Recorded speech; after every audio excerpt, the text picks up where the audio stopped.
How many times in Quran Kareem God says, call to the way of your Lord?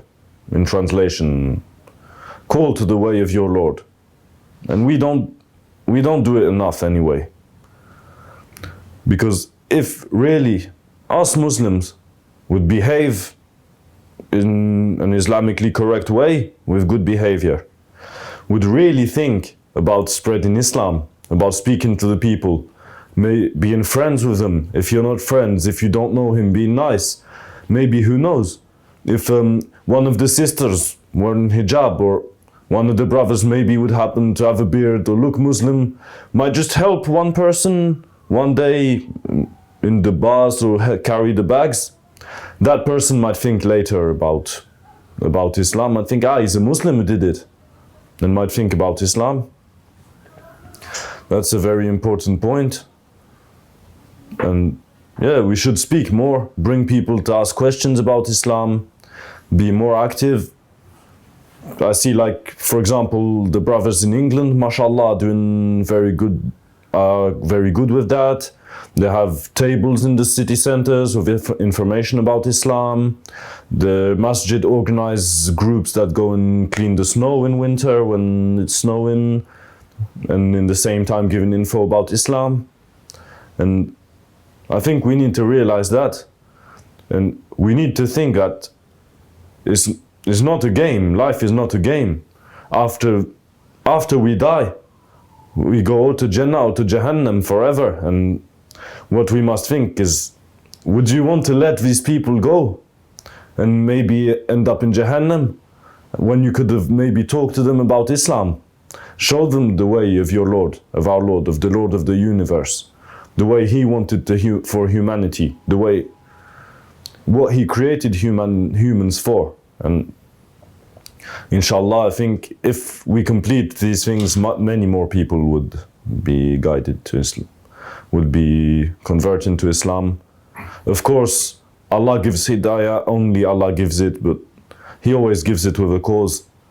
He doesn't usually give it on its own. Usually Allah gives hidayah with a cause.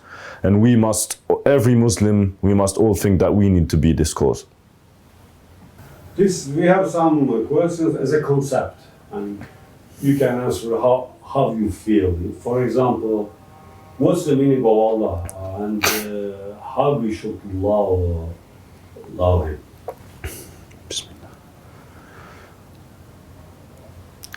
The meaning, Allah should all remain to us as the only one God, the one true God.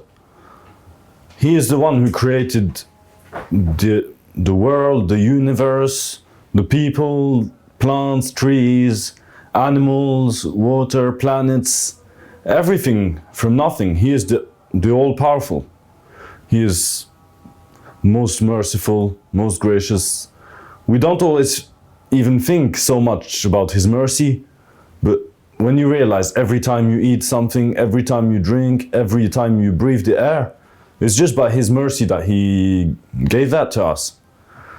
If it wasn't for His mercy, maybe He would leave us and we wouldn't have anything to drink, any air to breathe.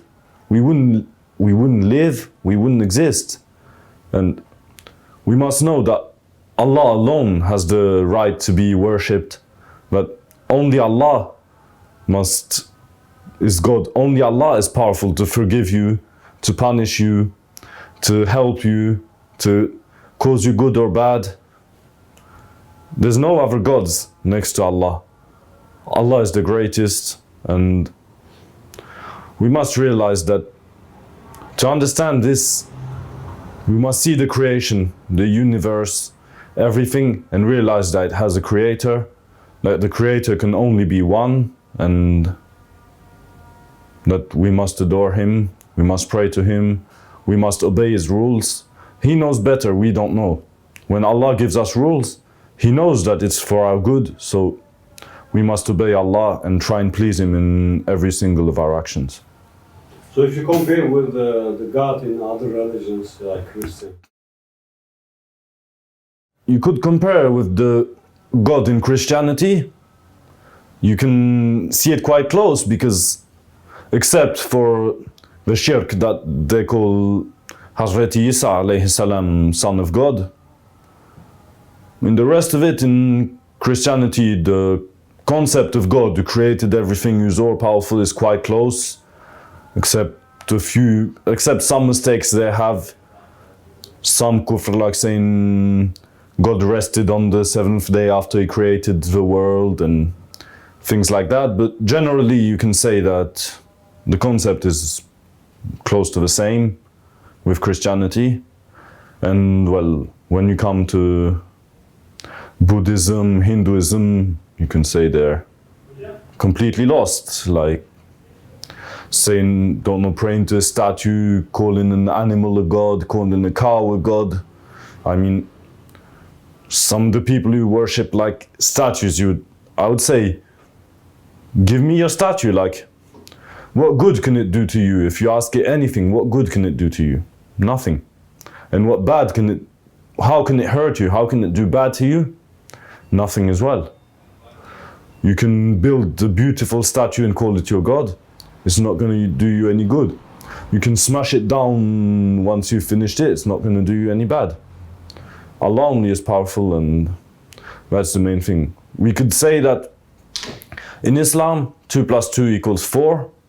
Maybe Christianity, 2 + 2 = 6 or 7. And in these other religions, it's like 2 + 2 = 58 or 65 or something. I mean, but only Islam understands really the Tawheed and the unicity of Allah. I must say that Hazrat Muhammad sallallahu alaihi wasallam is like an example for all of mankind. I'm not even worthy of speaking about him, about how a great man he was. He's an example to all of us. He brought the revelation to us. He, with God's permission, took mankind from darkness to light, and with his sunnah showed us the right and the good in every aspect of our life, that be for our health, for our ibadat, iman, for organization in life, how to be with our family, how to be with everyone. He was the mercy to the worlds. He was rahmatan lil alameen, to everyone, and brought us the Quran so that we know what to follow, to lead our lives in a good way, in a way that pleases God. And he's the man that we must love more than everything, more than ourselves, more than our parents, more than our kids. Because if he wouldn't have been sent to us, if he didn't show us the right way, who knows where we would be now and how we would live now. Bismillahir Rahmanir Rahim. Alif Lam Mim. ذلك الكتاب لا ريب فيه هدى للمتقين الذين يؤمنون بالغيب ويقيمون الصلاة ومما رزقناهم ينفقون والذين يؤمنون بما أنزل إليك وما أنزل من قبلك وبالآخرة هم يوقنون أولئك على هدى من ربهم وأولئك هم المفلحون.